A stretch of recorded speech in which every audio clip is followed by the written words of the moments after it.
Good morning student. तो हम लोग लास्ट क्लास में इलेक्ट्रॉनिक कन्फिग्रेशन देख रहे थे, ठीक है, जिसमें हम लोग एटॉमिक नंबर 13 तक एल्युमिनियम तक देखे थे। उसके आगे देखते हैं, जैसे देखिए यहाँ पे सिलिकॉन SI इसका सिंबल होता है, इसका एटॉमिक नंबर 14 और इसका मास 28 होता है, ठीक है। तो इसका इलेक्ट्रॉनिक कन्फिग्रेशन लिखना है तो हम बताए थे कि सबसे पहले क्या करते हैं, पहले एक न्यूक्लियस खींचते हैं, ठीक है, फिर ये फर्स्ट ऑर्बिट, फिर ये सेकंड ऑर्बिट, फिर ये थर्ड ऑर्बिट, ठीक है। तो ये न्यूक्लियस हो गया, ये हमारा first orbit, second orbit, third orbit. और इलेक्ट्रॉन कितना फिल होगा किसी ऑर्बिट में वो बताए थे। मैक्सिमम नंबर ऑफ इलेक्ट्रॉन किसी ऑर्बिट में फिल कितना होता है 2n²। n का वैल्यू रखे थे 1 2 3 करके, 1 रखेंगे तो फर्स्ट ऑर्बिट में 2, सेकंड में 8, थर्ड में भी आएगा ये 2 8 18, ठीक है। इसका स्क्वायर कर देंगे तो यहाँ पे फर्स्ट ऑर्बिट में ये देखिए 2 इलेक्ट्रॉन हो गया। इसमें इलेक्ट्रॉन की संख्या कितनी है 14। इलेक्ट्रॉन प्रोटॉन सब इक्वल है, समझ रहे हैं ना, न्यूट्रल एटम है तो। और न्यूट्रॉन की संख्या इसमें से एटॉमिक मास में से एटॉमिक नंबर को घटा लेंगे। अब सेकेंड ऑर्बिट में भी ऐड कर फिल कर लीजिए 1 2 3 4 5 6 7 8, ठीक है। इसके बाद ये हो गया 14, 2, 8, ये कितना हो गया 10 और एटॉमिक नंबर 14 है तो क्या लिख लीजिएगा 4। तो आउटर मोस्ट शेल में कितने इलेक्ट्रॉन होंगे 4, 1 2 3 एंड 4, ठीक है। तो इसका इलेक्ट्रॉनिक कॉन्फ़िगरेशन क्या हो गया 2, 8, 4, 2 8 4, ठीक। इसी तरह से नेक्स्ट देखते हैं फास्फोरस।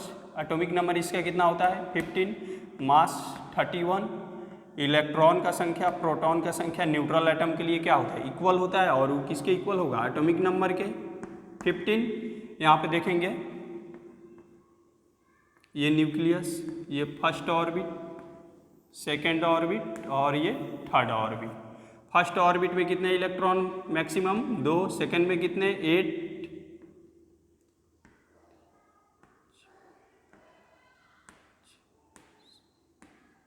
8 और थर्ड ऑर्बिट में कितना आ जाएगा 8 2 10, यानी 10 इलेक्ट्रॉन हो गया 15 है। आउटर मोस्ट शेल में कितने इलेक्ट्रॉन होंगे 5, 1 2 3 4 5, ये आउटर मोस्ट शेल में 5 इलेक्ट्रॉन आ गए। इसका इलेक्ट्रॉनिक कॉन्फ़िगरेशन क्या हो जाएगा 2, 8, 5, ठीक है। इसका इलेक्ट्रॉनिक कॉन्फ़िगरेशन आई जो आउटर मोस्ट शेल होता है इसी को हम लोग क्या बोलते हैं वैलेंस शेल। और वैलेंस शेल में जो इलेक्ट्रॉन होता है वही हमारा क्या होगा वैलेंस इलेक्ट्रॉन, ठीक है।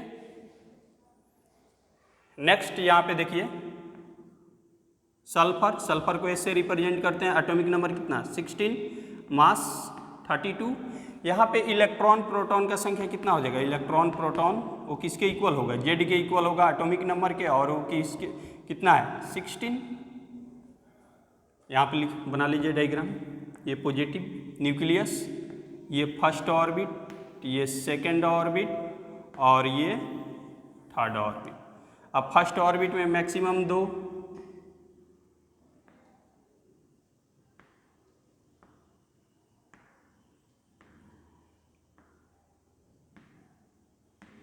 आठ, थर्ड ऑर्बिट में कितना आ जाएगा 6,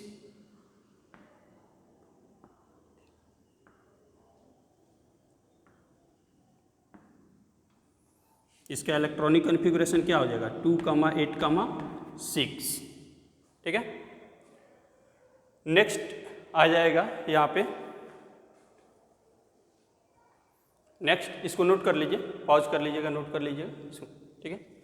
यहाँ पे देखिए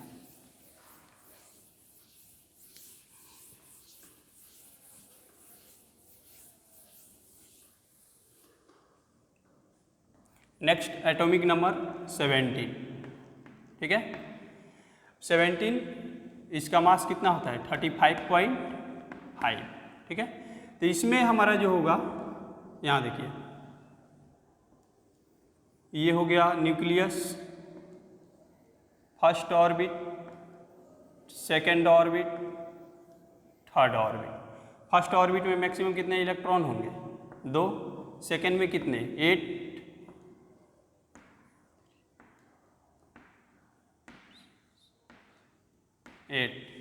और थर्ड ऑर्बिट में यहाँ इलेक्ट्रॉनिक कन्फिगरेशन हो जाएगा 2, 8, 7। तो इसके आउटर मोस्ट सेल में 7 इलेक्ट्रॉन है। 1, 2, 3, 4, 5, 6, 7। ठीक है, तो ये क्लोरीन का इलेक्ट्रॉनिक कन्फिगरेशन हो गया। नेक्स्ट हमारे पास आ गया आर्गन। ठीक है, एटॉमिक नंबर 18 और इसका मास कितना होता है? 40। यहाँ पे देखेंगे nucleus, first orbit, second orbit, third orbit. ठीक है, फर्स्ट ऑर्बिट में मैक्सिमम 2 इलेक्ट्रॉन,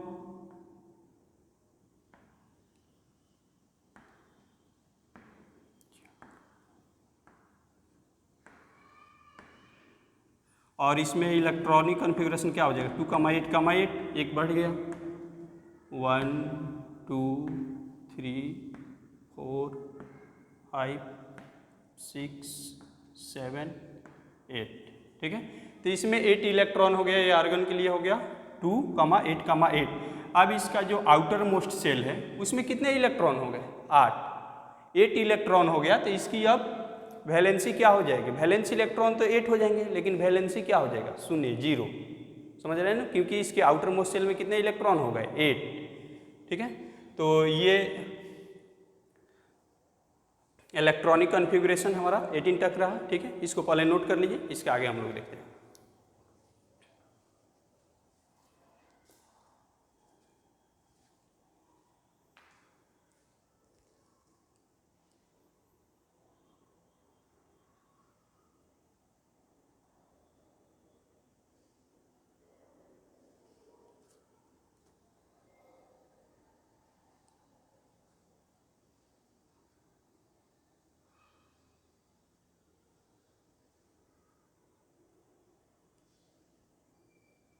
ठीक है, तो नेक्स्ट हमारा टर्म जो है वो है, नेक्स्ट टर्म हमारा है एटॉमिक टर्म। ठीक है, सम atomic term.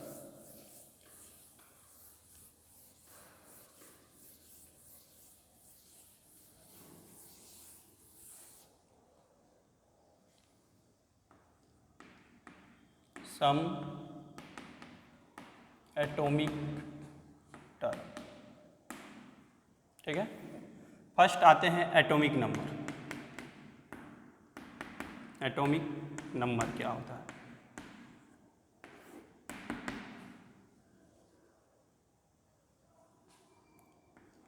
Unit positive charge, unit positive charge on nucleus. Unit positive charge on nucleus, यानी न्यूक्लियस पे कितने पॉजिटिव चार्ज है। ठीक है, charge, unit positive charge on nucleus. या इसको हम लोग ये भी लिख सकते हैं, किसके इक्वल हो जाएगा? ये number of proton, number of proton, या न्यूक्लियस में कितने प्रोटॉन है, न्यूक्लियस में कितने प्रोटॉन है, नंबर ऑफ प्रोटॉन। या ये किसके इक्वल हो जाएगा? Number of proton, number of electron if atom is neutral, if atom is neutral. ठीक है, एटॉमिक नंबर क्या होता है? Unit positive charge on nucleus. ठीक है, यानी कितना पॉजिटिव चार्ज है न्यूक्लियस पे, या नंबर ऑफ प्रोटॉन के इक्वल, या नंबर ऑफ इलेक्ट्रॉन के इक्वल कब? इफ एटम इज क्या हो? न्यूट्रल हो। ये किसका डिफिनीशन है? एटॉमिक नंबर का। ठीक है,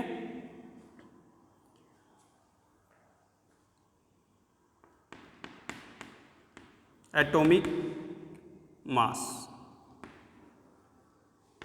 नेक्स्ट टर्म आ गया हमारे पास एटॉमिक मास। एटॉमिक मास क्या होता है? Number of proton plus number of neutron. ये क्या होता है? एटॉमिक मास हो जाता है number of proton plus number of neutron, या नंबर ऑफ प्रोटॉन को हम नंबर ऑफ इलेक्ट्रॉन भी लिख सकते हैं। यहाँ पे इसके जगह पे नंबर ऑफ इलेक्ट्रॉन भी लिख सकते हैं, लेकिन कब? जब एटम कैसा हो? न्यूट्रल हो। कब लिख सकते हैं? जब एटम क्या हो? न्यूट्रल हो। यानी number of proton equals to number of neutron, यानी प्रोटॉन न्यूट्रॉन के इक्वल हो जाएगा। तो ये नंबर ऑफ इलेक्ट्रॉन जो है वो क्या होगा? यहाँ पे प्रोटॉन की जगह पे लिख सकते हैं। कब? जब वो एटम क्या हो? न्यूट्रल हो। तो इसको ऐसे भी लिख सकते हैं, यानी number of proton plus number of neutron, neutron को संख्या से।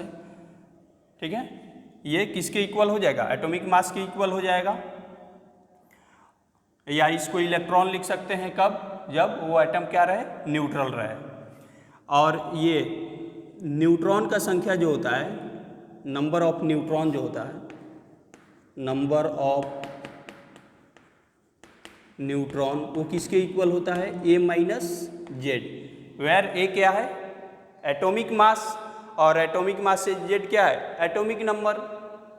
या नंबर ऑफ प्रोटॉन का संख्या घटा दीजिए या नंबर ऑफ इलेक्ट्रॉन की संख्या घटा दीजिए, वो किसके इक्वल आ जाएगा? नंबर ऑफ न्यूट्रॉन को। पहले भी बताए थे। तो ये एटॉमिक मास हो गया, एटॉमिक नंबर हो गया, इसको लिख लीजिए। इसके आगे देखते हैं।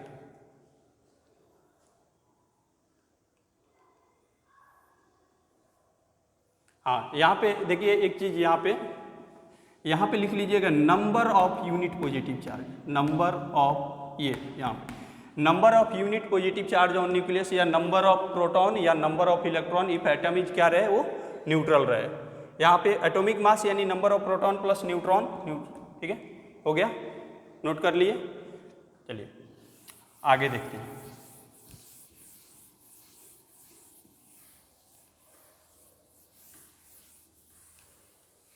अब यहाँ पे रिप्रेजेंट कर रहे हैं, जैसे यहाँ पे देखिए x कोई एलिमेंट है, x कोई एलिमेंट है, z उसका एटॉमिक नंबर है, a एटॉमिक मास है। ठीक है, a एटॉमिक मास है, तो न्यूट्रॉन का संख्या जो होता है वो क्या होता है? a माइनस जेड होता है। और इलेक्ट्रॉन प्रोटॉन जो होता है एटॉमिक नंबर के इक्वल कब होगा? जब एटम क्या रहे? If atom is neutral, if atom is neutral. ठीक है, वो कंबाइंड फॉर्म में नहीं है, उस पर कोई भी आयंस नहीं है, यानी चार्ज नहीं है, तो एटम्स क्या होता है? इलेक्ट्रॉन प्रोटॉन एटॉमिक नंबर के इक्वल होता है। अब इसमें एक प्रॉब्लम क्या आता है कि जैसे ये आयन है, तो आयन होगा तो इलेक्ट्रॉन जो होगा, इलेक्ट्रॉन का संख्या एटॉमिक नंबर के इक्वल नहीं होगा, लेकिन प्रोटॉन का संख्या हमेशा इक्वल होगा, क्योंकि प्रोटॉन और न्यूट्रॉन जो होता है वो न्यूक्लियस में होते हैं। और कोई भी एटम सिर्फ और सिर्फ किसको लॉस करता है? इलेक्ट्रॉन को। इलेक्ट्रॉन को लॉस कर सकता है या इलेक्ट्रॉन को गेन कर सकता है, एक्सेप्ट कर सकता है। ठीक है, ये हो गया। जैसे एग्जांपल देखिए, कार्बन 6 12, कार्बन का एटॉमिक नंबर 6, मास कितना? 12, और न्यूट्रॉन का संख्या पूछ दे तो क्या लिख लेंगे? 12 माइनस 6 कितना आ गया? 6। नाइट्रोजन 7 14। ठीक है, इस तरह से लिख लेंगे। चलिए नोट कर लीजिए इसको, आगे देखते हैं।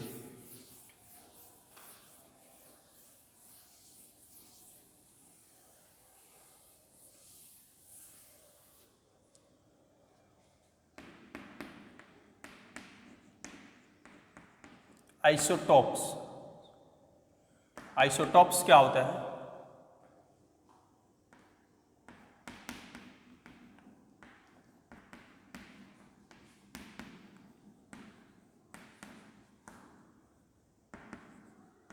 atom of an element which have same atomic number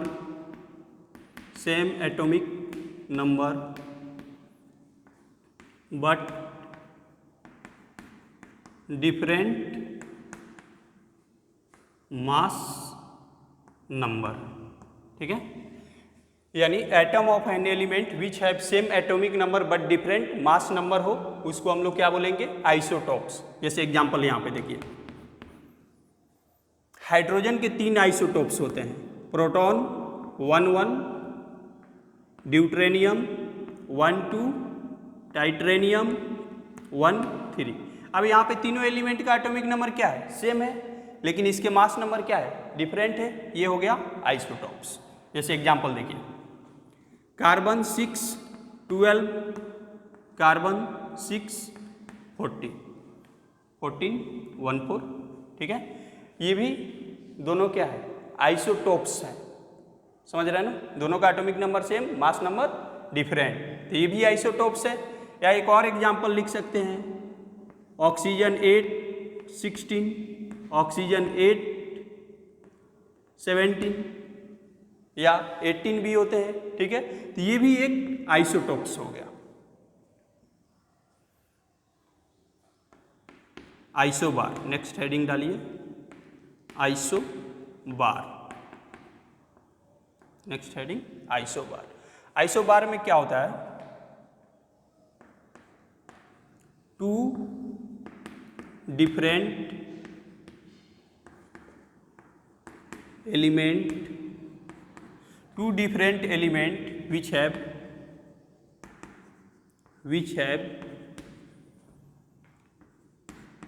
same atomic mass but different atomic number, ठीक है। 2 different element which have same atomic mass, उसका एटॉमिक मास क्या हो, सेम हो, बट डिफरेंट एटॉमिक नंबर, लेकिन उसका एटॉमिक नंबर क्या हो, डिफरेंट हो। ठीक है, जैसे एग्जांपल देखते हैं, आर्गन 80 40, कैल्शियम 20 40। यहाँ पे देखिए दोनों एलिमेंट का एटॉमिक नंबर क्या है, डिफरेंट, लेकिन उसका मास नंबर क्या है, सेम है। दोनों एलिमेंट का एटॉमिक नंबर डिफरेंट है और mass number atomic mass same है और एटॉमिक नंबर डिफरेंट है। या यहाँ पे ये भी लिख सकते हैं, एक और एग्जांपल, कार्बन 6 14, नाइट्रोजन 7 14। ठीक है, यहाँ भी दोनों एलिमेंट का क्या है, एटॉमिक नंबर डिफरेंट है, मास नंबर सेम है, तो ये भी आइसोटॉप्स है। ओके, देखिए इसको पॉज करके नोट कर लीजिए, आगे देखते हैं।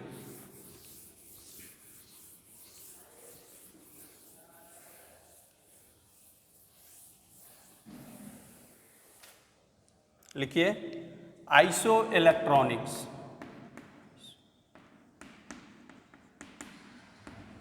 Iso electronics, atoms, ions,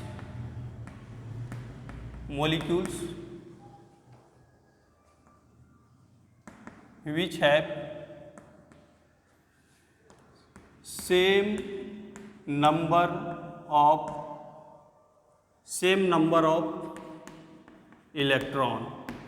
iso electronics क्या होता है, एटम, आयन या molecules which have same number of electrons होगा, उसको हम लोग क्या बोलेंगे, आइसो इलेक्ट्रॉनिक्स। यहाँ पे जैसे एग्जांपल देखिए,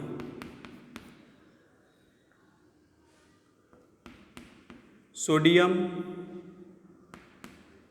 Na+, मैग्नीशियम +2, एल्युमिनियम +3। ठीक है, नंबर ऑफ इलेक्ट्रॉन यहाँ पे निकाला जाएगा, इलेक्ट्रॉन का संख्या, नंबर ऑफ इलेक्ट्रॉन। सोडियम में कितना आ जाएगा, 10, क्योंकि इसकी एटॉमिक नंबर 11 में से एक प्लस है, एक इलेक्ट्रॉन लॉस कर गया, कैंसिल माइनस कर दीजिए, 11 में से 1 माइनस करेंगे कितना, 10। यहाँ एटॉमिक नंबर 12 में से 2 माइनस कीजिएगा, कितना आ जाएगा, ये भी 10। और यहाँ एटॉमिक नंबर एल्युमिनियम का 13 में से 3 माइनस कर दीजिए, ये भी क्या आ गया, 10। तो सारे क्या है, आइसो इलेक्ट्रॉनिक्स है। एक और एग्जाम्पल देखिए, Cl- पोटेशियम, कैल्शियम +2। सेम यहाँ भी 18 इलेक्ट्रॉन, एटॉमिक नंबर 17, एक माइनस है, ऐड हो गया कितना 18, इसका भी 18, पोटेशियम 19 एटॉमिक नंबर, एक प्लस यानी घटा लीजिए, ये भी कितना आ गया 18, और ये भी कितना आ गया 18। तो इस सब एलिमेंट में क्या है, सेम नंबर ऑफ इलेक्ट्रॉन है, तो इसको क्या बोलेंगे, आइसो इलेक्ट्रॉनिक्स। ठीक है, इसको नोट कर लीजिए। अब देखिए आइसोटोप्स में हम लोग एक चीज और पढ़ते हैं, डिफरेंट आइसोटोप्स एलिमेंट्स के। जैसे आइसोटोप्स क्लोरीन का यहाँ पे देखते हैं क्यों उसका मास फ्रैक्शन होता है, और क्या उसमें यहाँ पे देखिए, जैसे क्लोरीन, यहाँ देखिएगा क्लोरीन के 2 आइसोटोप्स होते हैं, क्लोरीन 1735 और क्लोरीन 1737। ठीक है, क्लोरीन जो है ये 2 आइसोटोप्स अलग अलग इसके पाए जाते हैं क्लोरीन एटम के। ठीक है, क्लोरीन 1735, क्लोरीन 1735। तो इसका जो मास हम निकालते हैं वो ये दोनों का एवरेज ले लेते हैं, तो कितना % ये पाया जाता है, ये जो है क्लोरीन, यहाँ पे ऐसे लिख देते हैं, यहाँ देखिएगा क्लोरीन 1735 जो है 75% ये पाया जाता है।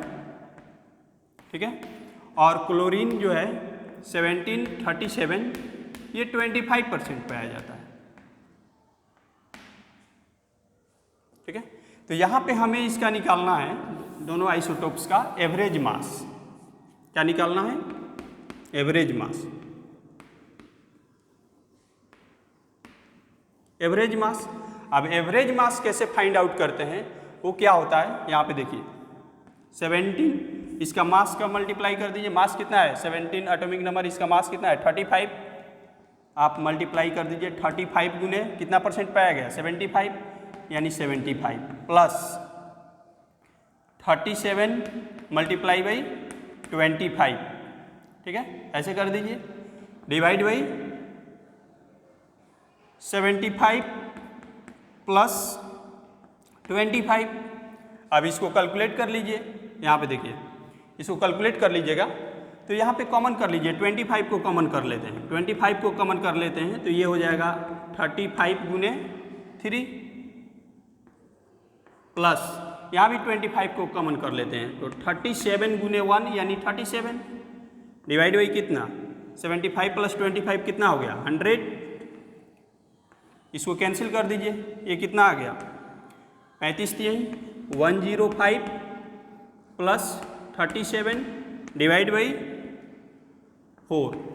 इसको जब आप कैलकुलेट कीजिएगा तो 105 और 37 कितना हो जाएगा 142 डिवाइड बाई 4, यानी ये आ जाएगा आपको 35.5। ठीक है, इसलिए क्लोरीन का जो मास लिया जाता है वो 35.5, क्योंकि क्लोरीन क्या है, 2 डिफरेंट आइसोटोप्स में ये आइसोटोप्स में पाए जाते हैं, एक 35 मास वाले, एक 37 मास वाले, दोनों को परसेंटेज गिवन होता है, तो हम दोनों को परसेंटेज से क्या निकाल लिया गया, इसका एवरेज मास। इसलिए क्लोरीन पे क्या मास होता है, क्लोरीन 1735.5। ठीक है, ध्यान रहेगा, कोई डाउट? तो ये एवरेज एटॉमिक मास हम लोग फाइंड आउट कर लिए। इसके बाद हम लोग आइसोबार, आइसो इलेक्ट्रॉनिक्स भी देख लिए, आइसोटोप्स भी देख लिए। ठीक है, तो इस तरह से हमारा ये चैप्टर कंप्लीट हुआ, और इसके आगे हम लोग नेक्स्ट चैप्टर में पढ़ेंगे। ठीक है, थैंक यू।